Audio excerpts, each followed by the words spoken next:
Alors, en ce qui concerne, peut-être en attendant, je veux vous dire deux mots. En ce qui concerne aussi les questions de votre part, si vous en avez quelques-unes, vous êtes bienvenue de les poser après le webinaire. Donc, j'espère qu'on aura à peu près 10 minutes pour peut-être les questions éventuelles. Quand vous écrivez sur le chat, moi, je ne peux pas voir le chat en temps réel. Donc maintenant, de toute façon, je ne peux pas voir vos questions. Et aussi, bien sûr, vous êtes invité à poser des questions après dans des mails ou après de nous contacter, bien sûr, directement. Alors, peut-être on va doucement commencer. Donc, encore une fois, mesdames et messieurs, bonsoir et bonjour. Moi, je m'appelle Dorota Nowak-Baranowska. Je travaille en tant que prof, mais je travaille aussi comme accompagnatrice des groupes en Pologne, en Europe et pas seulement. Et je suis guide licenciée de Varsovie. Aujourd'hui, on fait ce webinaire en collaboration avec l'agence de voyage Ernesto Travel.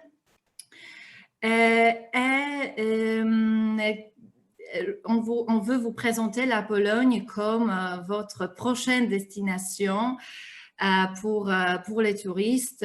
Espérons que l'année prochaine, tout ira mieux et tous les voyages seront possibles. On vous invite chaleureusement à venir. Laissez-moi vous présenter en deux mots l'agence. Donc, sur la photo, vous voyez le fondateur et propriétaire de l'agence, Monsieur Ernest Mirosław. L'agence s'appelle Ernesto Travel. C'est un tour opérateur réceptif en Pologne et en Europe à partir de l'année 2006, ainsi que le membre du POT. C'est une organisation polonaise du tourisme. La plus grande, la plus renommée. Et Ernesto Travel, c'est un centre de réception avec le siège à Cracovie, en Pologne.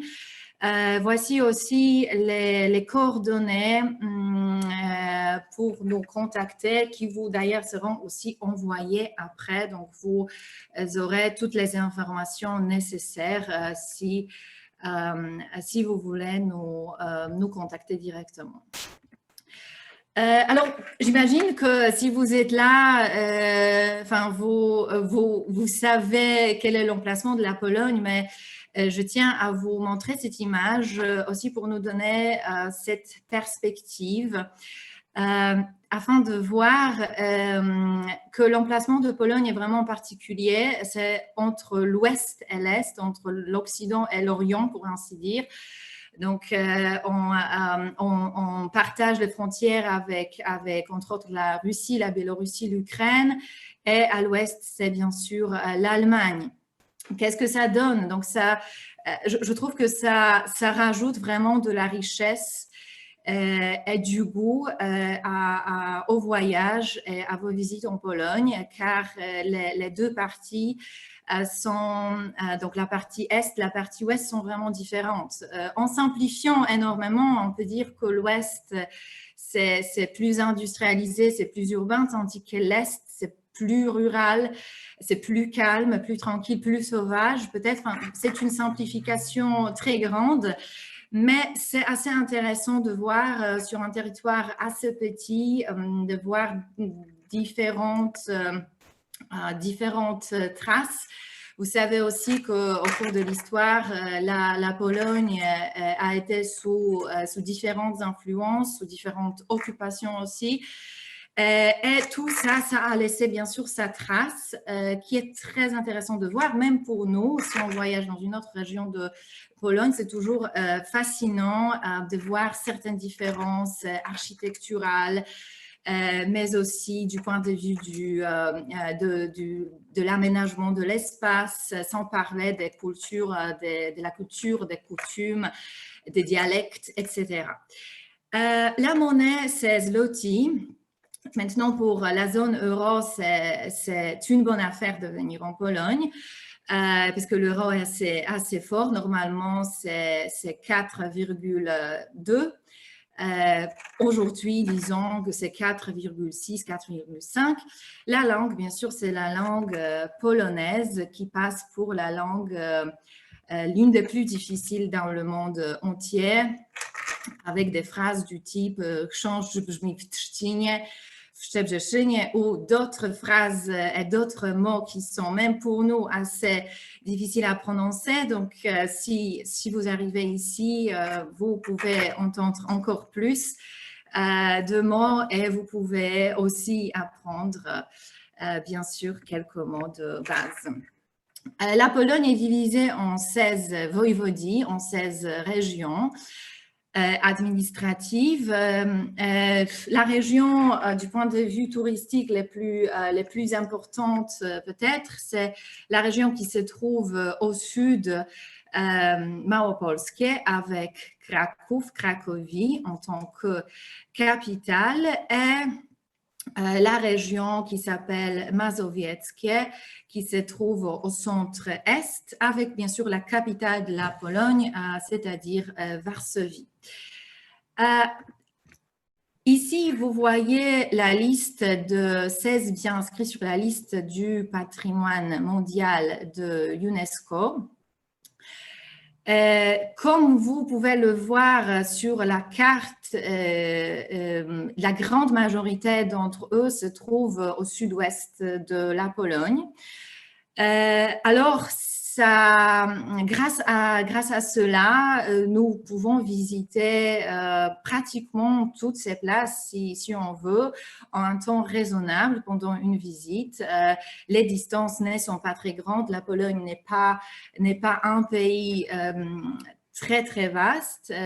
Du coup, c'est assez facile, assez confortable si on est intéressé par un tourisme disons, destiné au voyage culturel, surtout.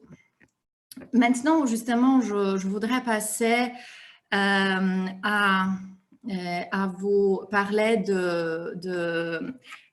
alors, 5 parties de la Pologne. On a divisé ça en sud, nord, est, ouest et le centre.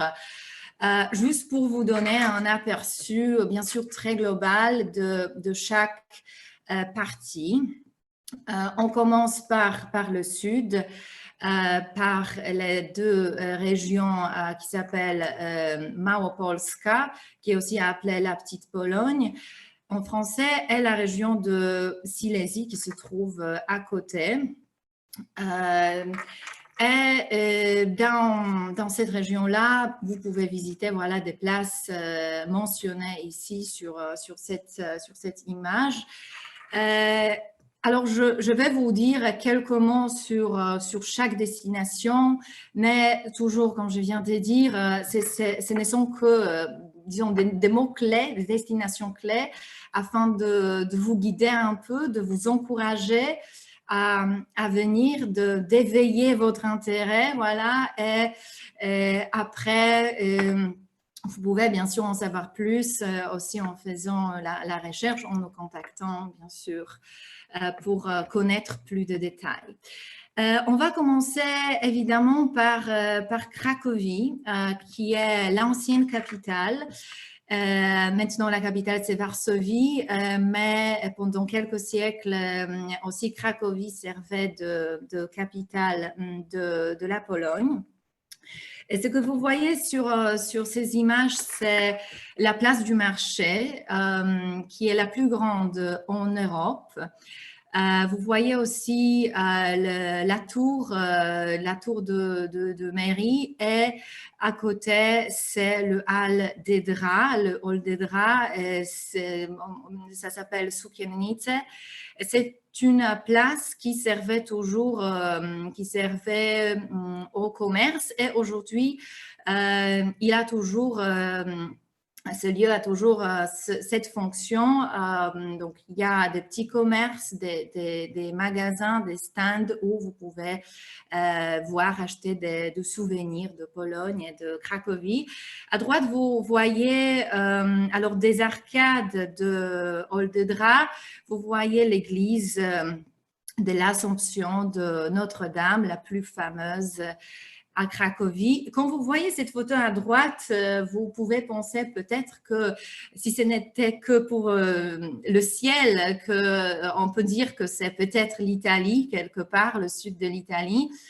Et ça, c'est très juste parce que Cracovie a été surtout construite par les artistes italiens, par les architectes, peintres, artistes italiens, surtout de Rinascimento, de la Renaissance. Mais pas seulement. Et Cracovie a eu cette chance de ne pas être trop détruite pendant les guerres. Du coup, tout ce qu'on peut voir, ou presque tout ce qu'on peut voir, c'est absolument original. Il y a beaucoup de monuments historiques. Pas loin, à côté en fait de la ville et de la place du marché, il y a le château de Wawel, avec le dragon que vous voyez aussi. Selon la légende, le dragon avait vécu dans les passages souterrains du château. Wawel, c'est une place capitale pour la Pologne, donc où se passaient des couronnements des rois, des grands événements à l'échelle nationale et internationale, ainsi que les enterrements des rois. Donc les rois de Pologne sont enterrés dans les cryptes de Wawel.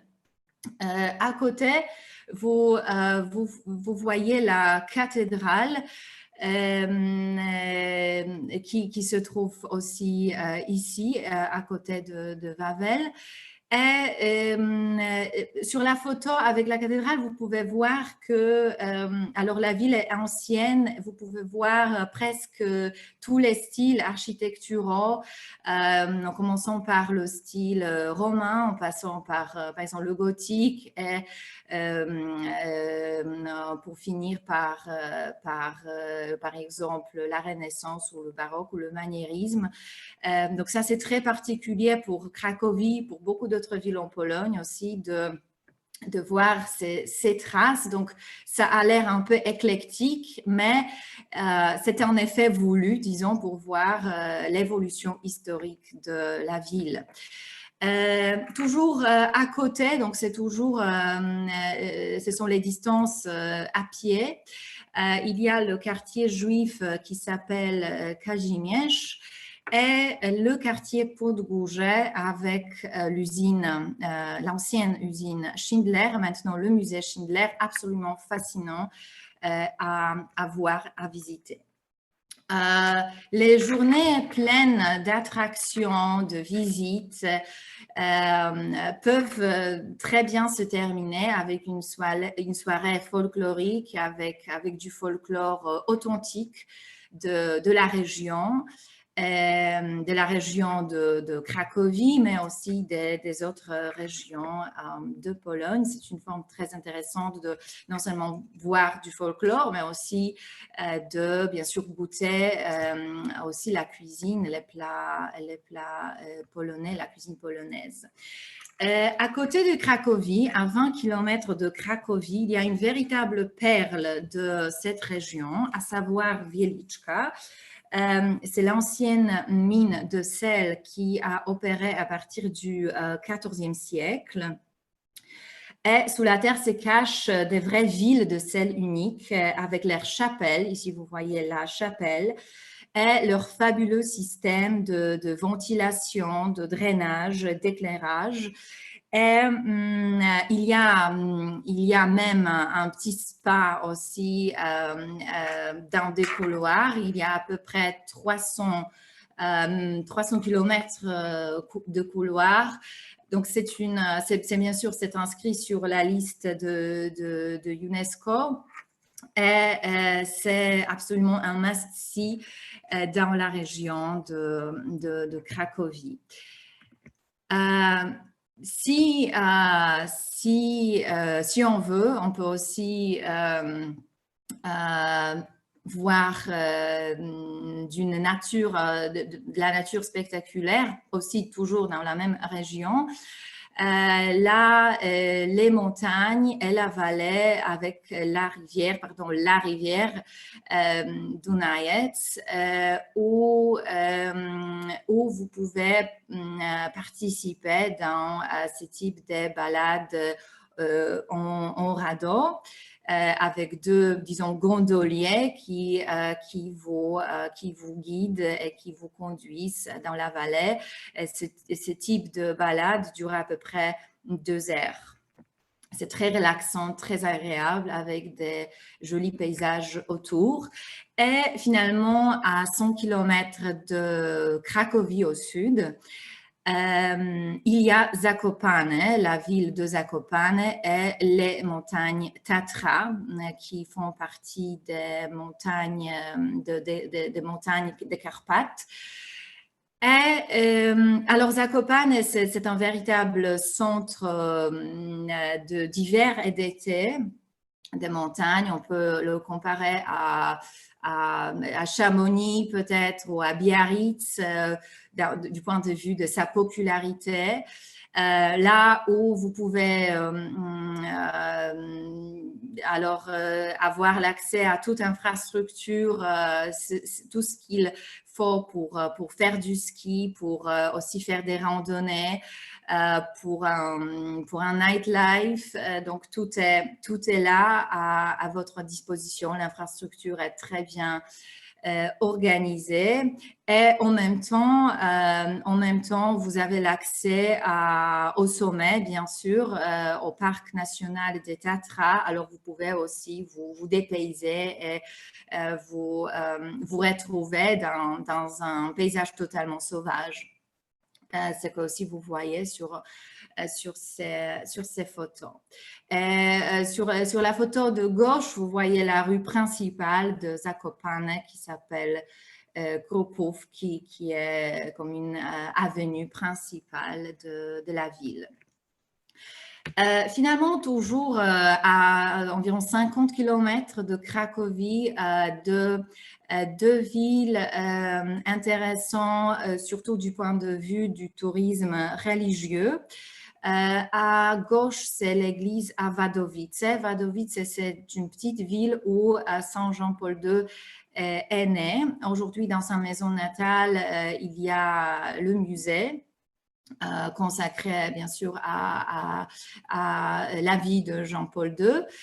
Et à droite, c'est le calvaire de Zebrzydowski, c'est-à-dire Kalwaria Zebrzydowska. C'est un ensemble architectural maniériste et aussi parc de pèlerinage. Alors, c'est un grand complexe est la destination des pèlerins très renommés et très populaires.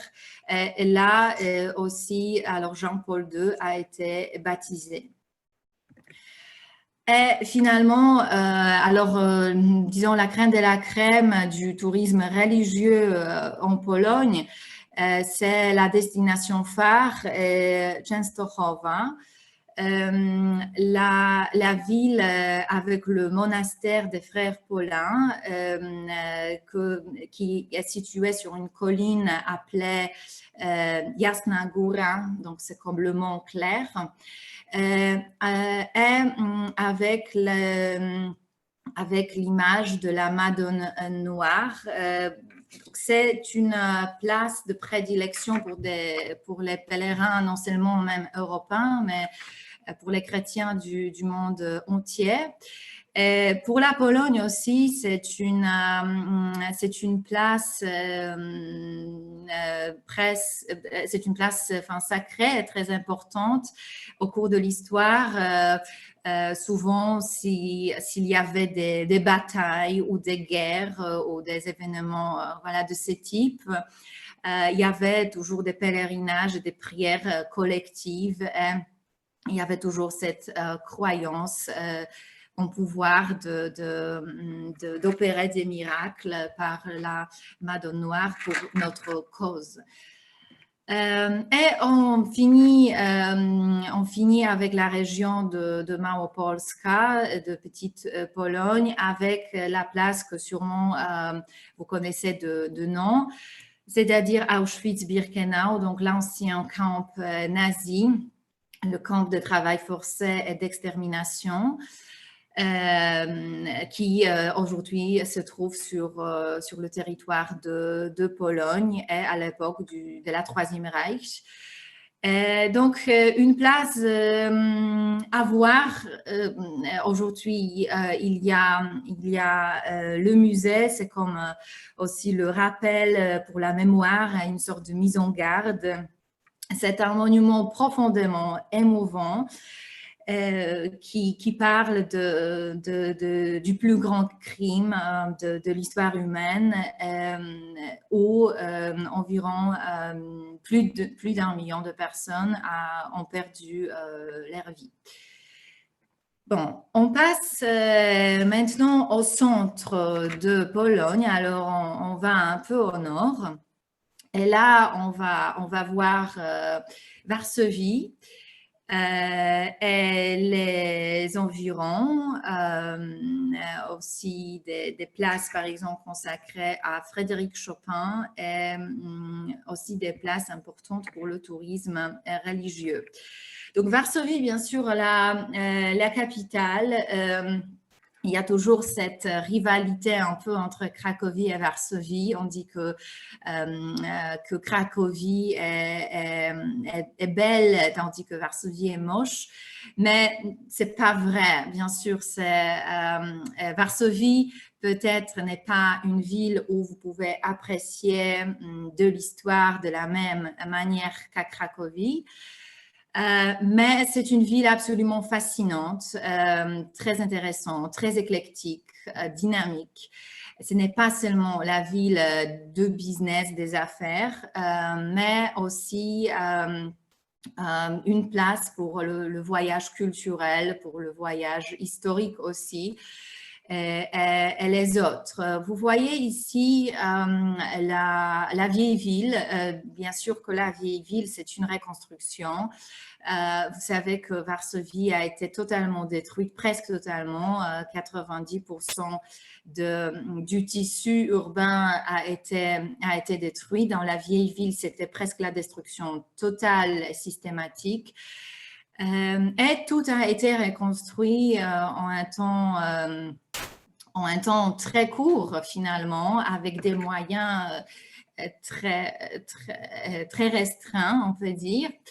Et une telle reconstruction a été sans précédent. C'était une décision très controversée de reconstruire la vieille ville, mais finalement c'était une très bonne décision qui a été aussi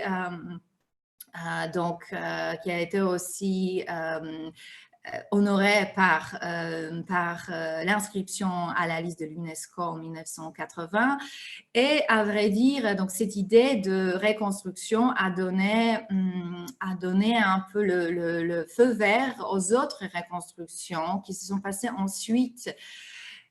Par exemple, je sais que certains châteaux de la Loire, aussi des monuments à Berlin, ont été restaurés. Donc, suivant cet exemple, que finalement, c'est possible de restaurer, de le faire de manière intelligente et de le faire de manière à ce que un certain esprit de ville soit conservé, même si le matériel, disons, est un matériel aussi nouveau. Donc,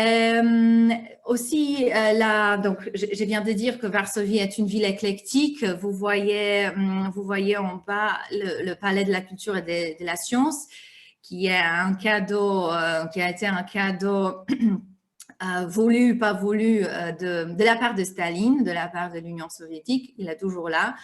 C'est un bâtiment, je suis sûre, le plus controversé peut-être dans toute la Pologne, mais enfin, il est toujours là et c'est, si on le veut ou non, c'est le symbole de la ville. À côté de Varsovie, à 50 km, il y a Żelazowa Wola. C'est la place où Frédéric Chopin, dont la statue, vous voyez à gauche, est né. Sur la photo, vous voyez son manoir familial où il y a maintenant le musée et où on peut assister aussi aux concerts, surtout en été. Les concerts aussi se tiennent au parc de Łazienki, donc la statue que vous voyez se trouve dans ce parc. Et bien sûr, à Varsovie aussi, si quelqu'un est intéressé par Frédéric Chopin, il y a tout un itinéraire ainsi que le musée Chopin fait de manière absolument magnifique. Je vous aussi conseille de voir ou aussi de penser au tourisme du point de vue des pas de Frédéric Chopin en Pologne. Pas loin toujours, pas loin de la capitale, il y a quelques petites villes qui sont importantes du point de vue religieux. Ici, par exemple, le monastère à Niepokalanów, une petite ville, mais le monastère connu surtout pour la personne de son fondateur, qui s'appelait Saint-Maximilien Kolbe, qui était le père.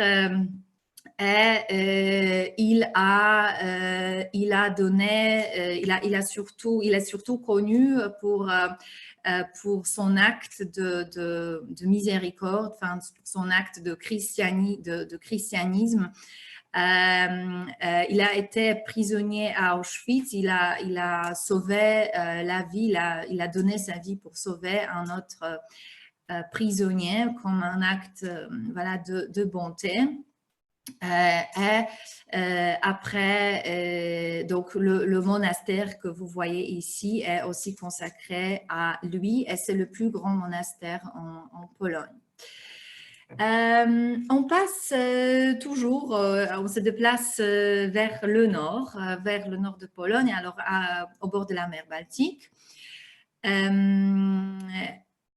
On va parler des trois villes, Gdynia, Sopot, Gdańsk. Il y a deux autres villes que vous voyez qui ne sont pas situées exactement au bord de la mer, mais disons en route de Varsovie à Gdańsk, au bord de la mer, donc Toruń et Malbork. Il faut commencer par Gdańsk, qui est une ville la plus grande, la plus importante de la région.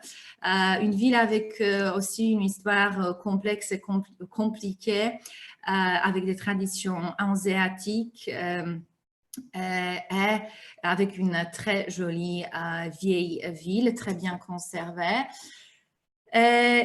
Gdańsk aussi est très fameuse pour le mouvement de solidarité, de Solidarność, c'est-à-dire le mouvement syndicaliste qui est né dans les années 80, en tête duquel se tenait Lech Wałęsa, que sûrement vous connaissez, qui était après le président aussi de la Pologne.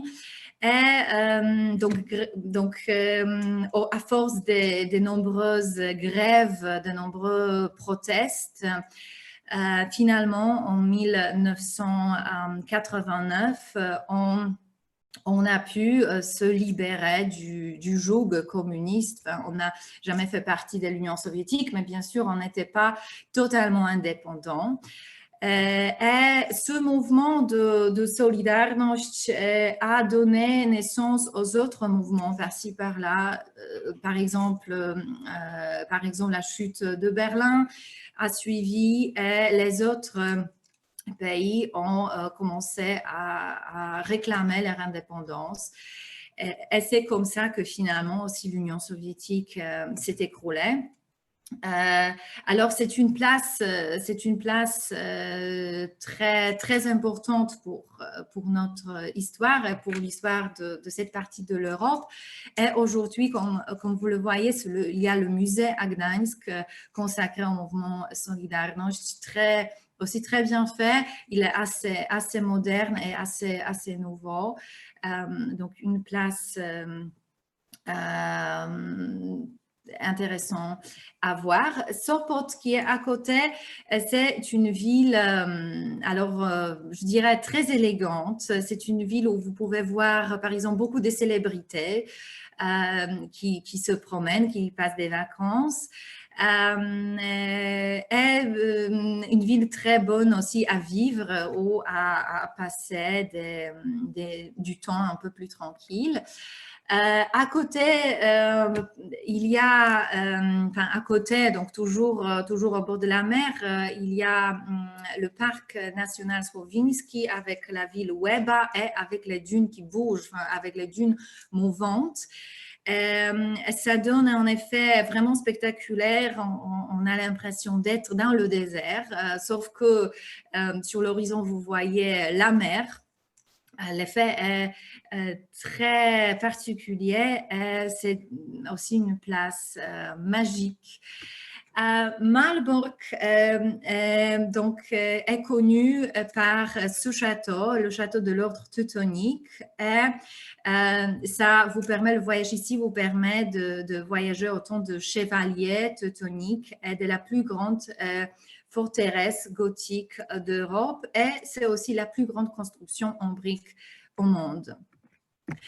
Il y a aussi dans la région la ville médiévale de Torun, et c'est le lieu de naissance de Nicolas Copernic, l'homme alors qui a mis la Terre en mouvement et immobilisé le soleil, comme on dit.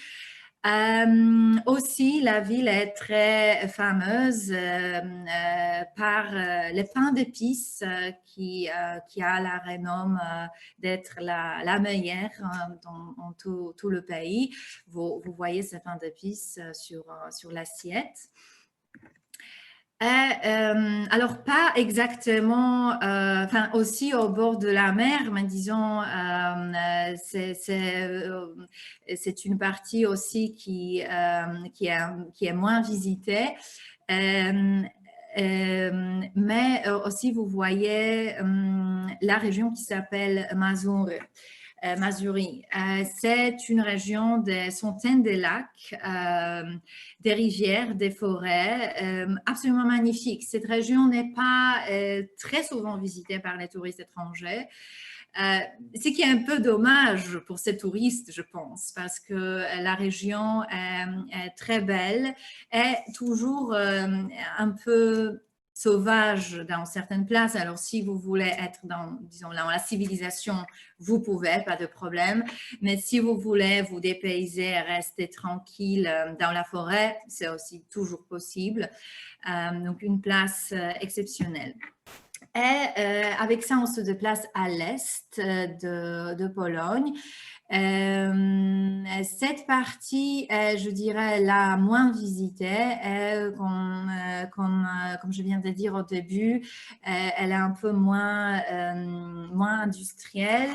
Il n'y a pas beaucoup de grandes villes. La ville la plus grande s'appelle Lublin, avec le château et aussi avec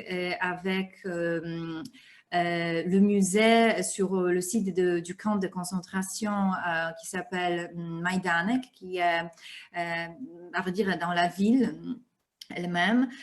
Il y a une autre ville, Białystok, et les villes plus petites mais très charmantes qui s'appellent par exemple Zamość et Łańcut.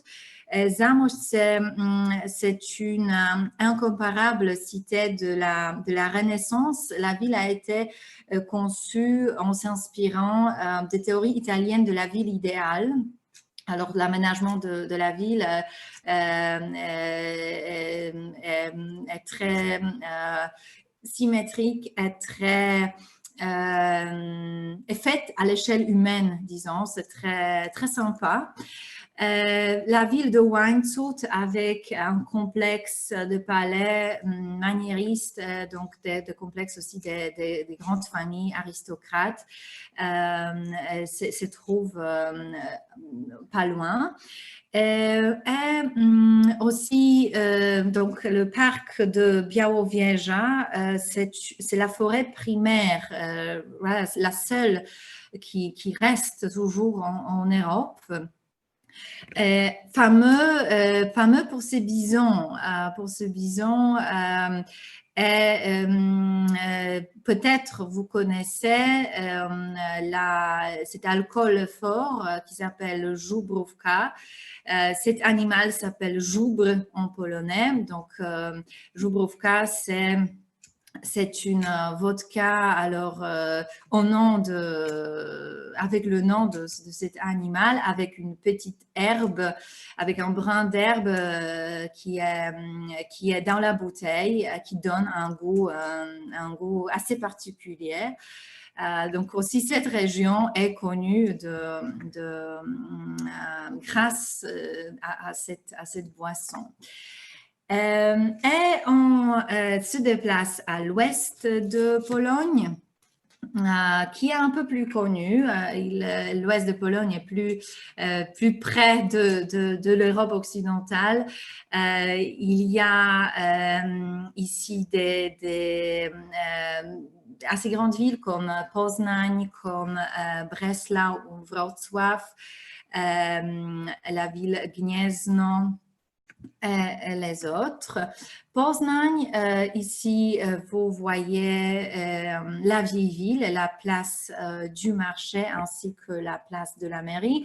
Poznań, ce n'est pas seulement la vieille ville, mais aussi c'est un centre des affaires très, très connu en Pologne et aussi dans cette partie de l'Europe. La ville de Gniezno, plus petite, importante pour notre histoire, car c'est à Gniezno, à côté de Gniezno, que la Pologne a été baptisée en 966. Donc, c'est la date symbolique à partir de laquelle l'histoire de la Pologne chrétienne a commencé. Après le baptême, on a vu un certain développement aussi de l'éducation, des écoles, des sciences. Alors, c'est la date que même chaque enfant en Pologne connaît parce que c'est voilà, le début de la nation polonaise. La ville de Wrocław qui se trouve au sud-ouest, la ville connue par sa vieille ville aussi, originale, ainsi que pour ses ponts. Vous le voyez, la ville est alors tissée des petits canaux et des ponts. Des petites îles, des péninsules. Donc, toute la vieille ville est aussi construite de cette manière. Il n'y a pas longtemps, il y a eu cette idée d'installer dans l'espace urbain des figures de nains que vous voyez sur ces photos. Alors souvent, la visite de la ville se passe combinée avec le jeu de trouver des nains, car ils sont placés dans des places insolites, alors sur des toits ou parfois quelque part sous terre, enfin dans un espace un peu souterrain qui est dissimulé. Et c'est une grande attraction pour les touristes aussi. Alors la région dont Wrocław est la capitale s'appelle la Basse-Silésie. Et c'est la région aussi appelée la Toscane.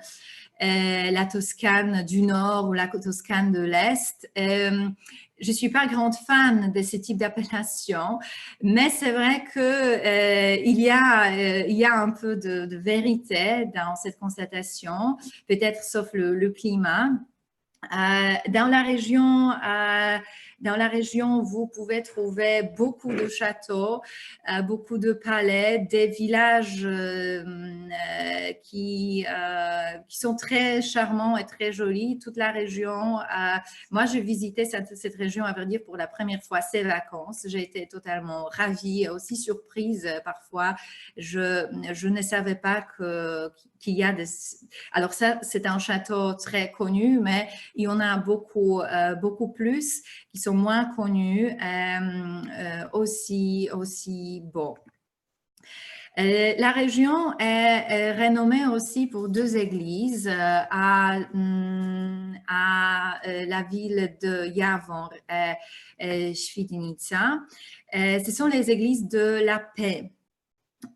Pourquoi de la paix? Donc, elle était le geste de réconciliation entre catholiques et protestants pour mettre fin à la plus longue guerre de l'histoire de l'Europe, donc à savoir la guerre de 30 ans. À la fin de cette guerre, alors les catholiques ont eu la possibilité de construire ces églises de la paix qui plaident pour la tolérance, pour la coopération et pour l'intégration internationale. La condition pour construire ces églises était qu'elles doivent être en matériaux périssables. Du coup, on n'avait pas trop de choix et les églises sont construites en bois et en argile. Paradoxalement, après tous ces siècles, après 2 guerres mondiales, ces églises sont toujours là. Donc, ça, c'est l'intérieur de l'église à Javor. Et là, c'est une église à Świdnica. Ce sont 2 villes qui se trouvent près l'une de l'autre. Vous voyez aussi cette construction à pins de bois. La construction très connue en Europe du Nord, surtout en France, en Alsace, si je sais bien, enfin, dans cette région-là, on a pas mal de bâtiments comme ça, mais traditionnellement, les bâtiments construits de cette manière, c'était des bâtiments d'utilité. C'était pas des églises, par exemple. Donc, ça, c'est un événement toujours là, très bien conservé. Voilà, c'était pour notre petit voyage culturel. Et là, on passe aux choses pratiques. Les aéroports, comme vous voyez, il y en a quelques-uns. Les plus grands à Varsovie et à Cracovie. À Varsovie, il y en a 2. À Cracovie, il y a un aéroport, mais pas loin de Cracovie, il y a la ville Katowice, avec aussi un aéroport qui opère entre beaucoup de destinations. Et vous pouvez bien sûr choisir entre les lignes low cost et les lignes standard nationales. Si quelqu'un n'aime pas les avions ou vous préférez les voyages en route, c'est aussi toujours possible, surtout que, pour le Canada, peut-être pas vraiment, mais pour la France, ça peut se passer totalement en route. Et à l'intérieur du pays, bien sûr, aussi, vous trouvez des routes express, des autoroutes qui sont normalement payantes, mais les routes express sont gratuites. Et les trains aussi sont de plus en plus, dans la grande majorité, sont modernes, confortables. Et entre les destinations clés telles que Varsovie, Cracovie, Varsovie, Gdańsk, ce sont les trains toujours très modernes et très confortables. Voilà d'autres types de transports qu'on peut vous proposer aussi pour pour, pour personnaliser encore davantage vos besoins, les besoins de vos touristes. De même pour le logement, on en a pour tous les goûts, pour tout le budget. Il y a aussi de l'infrastructure, je dirais, budget pour par exemple pour les étudiants ou pour les personnes peut-être plus jeunes. Et il y a bien sûr des établissements préparés pour des clients plus exigeants. Et les saisons, donc ça, je crois rien de nouveau. Maintenant, on est, donc si vous regardez la dernière colonne, on est dans la saison basse. Enfin, depuis le mois de mars, c'est un peu partout la saison basse, mais maintenant, c'est en général basse, novembre et décembre, mais voilà, les prix sont bas car il ne fait pas très chaud, les journées sont plutôt courtes, parfois il y a de la neige. De même pour janvier et mars, c'est toujours la saison basse. Mais en avril, ça commence, c'est la saison moyenne, donc il fait déjà un peu plus chaud. On peut avoir des journées très chaudes, mais aussi parfois, au passé, la neige arrivait. Maintenant, ça fait très, très longtemps qu'on n'a pas vu la neige. Et c'est aussi le moment où il y a des voyages de motivation, des voyages culturels, des pèlerinages. Aussi car le Pâques, parfois c'est en mars, mais la majorité des cas c'est en avril. L'autre saison moyenne, c'est juillet, août. Une situation un peu pareille. Et mai, juin, septembre, octobre, c'est la saison haute, donc où les prix pour des attractions touristiques sont peut-être un plus haut pour les logements. Mais il y a cet avantage qui fait assez chaud. Enfin, le temps est modéré, le temps est agréable et idéal finalement pour faire des visites, pour faire des journées plus intensives. Tandis qu'en juillet, août, ce n'est pas toujours possible parce qu'il peut faire aussi très, très chaud.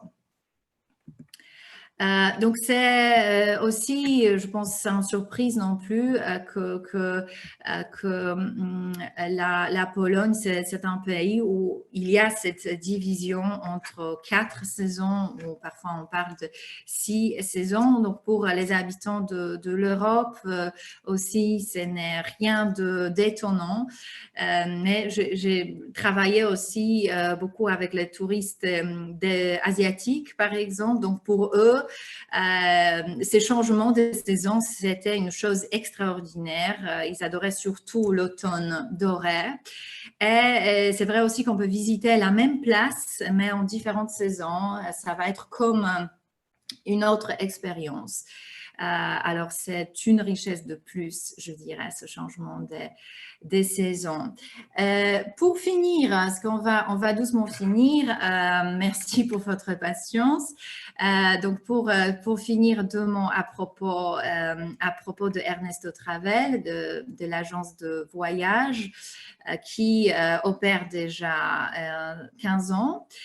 Et qui se spécialise par le tourisme récepteur personnalisé et sur mesure, voyages culturels, pèlerinages, des voyages incentifs, programmes universitaires, aussi des groupes et touristes individuels et voyages d'études. Une autre branche, je dirais, c'est le tourisme religieux et pèlerinage et des itinéraires proposés. Ce sont par exemple les sanctuaires polonais européens, l'itinéraire suivant les pas de Saint Jean-Paul II, de Sainte Sœur Faustine et Saint Maximilien Kolbe. Et finalement aussi d'autres places de pèlerinage en Europe. Là, un tout petit peu de chiffres pour vous donner aussi une idée de l'expérience de Ernesto Travel sur le marché. Là, c'est un site, vous voyez qu'il y a beaucoup de langues, donc vous pouvez choisir la langue qui vous intéresse. C'est donc assez facile, vous ne devez pas déchiffrer la langue polonaise, par exemple. L'agence aussi se charge d'organisation des grands événements comme l'événement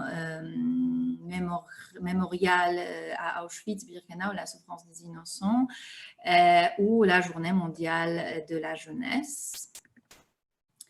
Et donc, voilà quelques propositions des voyages, par exemple Pologne en 5 jours, donc le voyage le plus court on peut le faire. Enfin, il y a des voyages de 2 jours, bien sûr, mais pour voir un peu plus, voilà, la Pologne en 5 jours. Le programme, vous le voyez, avec aussi le nombre de kilomètres. Donc, les distances ne sont pas très grandes pour 5 jours. Et c'est Varsovie, Częstochowa, Auschwitz, donc le camp de concentration, Wieliczka, la mine de sel, Cracovie, puis Wadowice, lieu de naissance de Jean-Paul II, Zakopane, le centre de montagne, et Cracovie et le retour à Varsovie. Mais on peut aussi avoir, par exemple, le circuit de 8 jours qui commence aussi par Varsovie. Et là, il y a la possibilité de visiter la ville de Łódź, Toruń, Poznań, Wrocław. Et ici, c'est un peu la même histoire. Donc, Auschwitz, Cracovie, Wieliczka et puis le retour à Varsovie, avec aussi option d'aller à Zakopane ou d'aller à Gdańsk au bord de la mer. La Pologne en 8 jours, le tourisme religieux, le pèlerinage. Alors là, ça peut commencer aussi à Varsovie.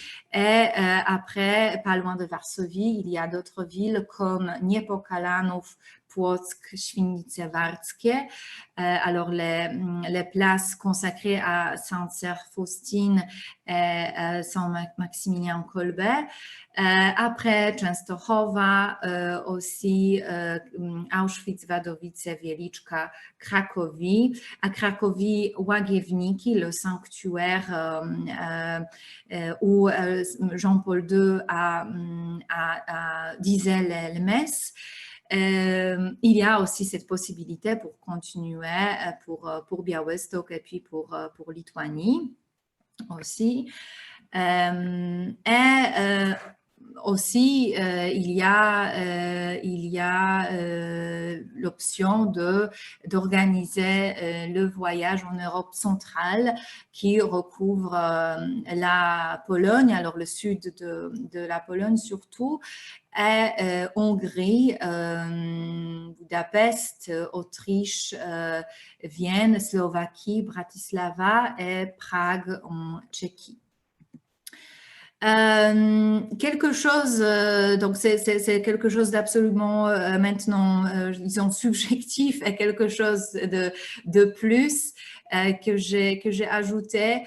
Donc d'autres types d'attractions dont on n'a pas pu parler faute de temps, des parcs d'attractions par exemple à l'échelle aussi internationale de qualité très haute. Encore une fois, la nature, vous voyez sur la photo les montagnes Bieszczady, donc les Carpates qui commencent en Roumanie, qui continuent en Ukraine et qui finissent en Pologne. Vous voyez aussi le marais de Biebrzα, Biebrzăński Park, la réserve naturelle, et aussi le no-tourisme qui commence la tradition de produire le vin a commencé au Moyen-Âge, a duré pendant quelques siècles, mais après, elle a été un peu abandonnée, oubliée. Et là, depuis une vingtaine d'années, on revient à ça, malgré le climat. Donc, le climat ne nous facilite pas cette tâche, mais bien sûr, les cépages sont adaptés au climat et ça devient aussi très, je dirais, à la mode et très, c'est quelque chose de différent aussi de visiter des vendanges en Pologne. Au sud, enfin, au sud-ouest surtout de la Pologne. Pour finir, deux dernières slides. Donc là, c'est le congrès qui,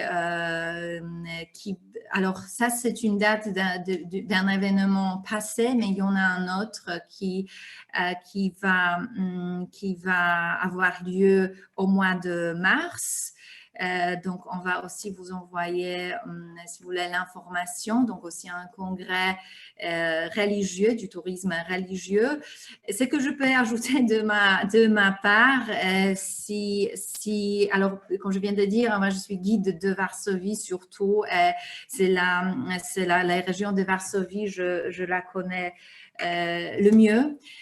Si jamais vous voulez des informations supplémentaires, surtout sur Varsovie, parce que je suis là, je suis sur place, donc même si vous avez des informations plutôt d'ordre pratique, c'est facile de me contacter. Je ferai de mon mieux de vous aider. Merci à toutes et à tous pour votre temps. On espère de vous voir bientôt en Pologne. Merci beaucoup pour votre attention.